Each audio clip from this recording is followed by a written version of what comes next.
देखिए, यदि इस प्रकार से सवाल रहे तो इस प्रकार के सवाल को तो सबसे पहले हम कहते हैं यहाँ पर सरलीकरण।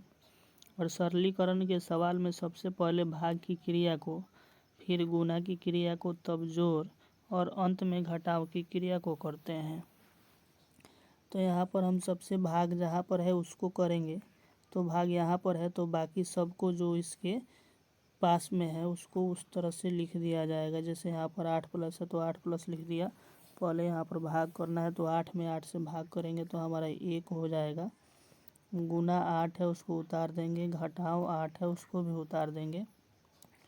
फिर घटाव के बाद जैसे कि आप यहाँ पर देख रहे हैं इस तरह से चलेगा। तो घटाव के बाद हम गुना करेंगे और गुना यहाँ पर है तो 8 ज्यों का त्यों रहेगा प्लस में, और गुना करेंगे तो 8 में से 8 गुना करेंगे तो 1 हो जाएगा और घटाव 8 का 8।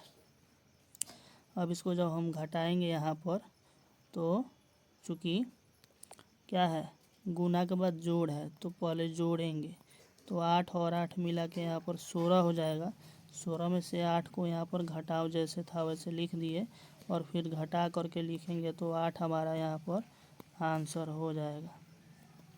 अधिकतर जब इस प्रकार से सवाल रहता है कि चारों चिन्ह रहे और चारों में एक ही अंक रहे तो जो अंक रहता है खास करके आंसर वही हो जाता है।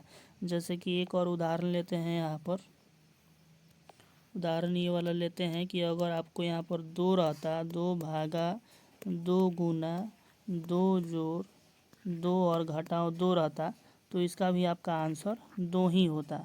आप चाहे तो यहाँ पर हल करके देख सकते हैं इसको। देखिए यहाँ पर हल करते हैं तो सबसे पहले तो भाग करेंगे तो 2 में 2 से भाग करेंगे तो हमारा यहाँ पर 1 हो जाएगा। गुना 2 जोड़ 2 और घटाव 2 जैसे था वैसे उतार दिए।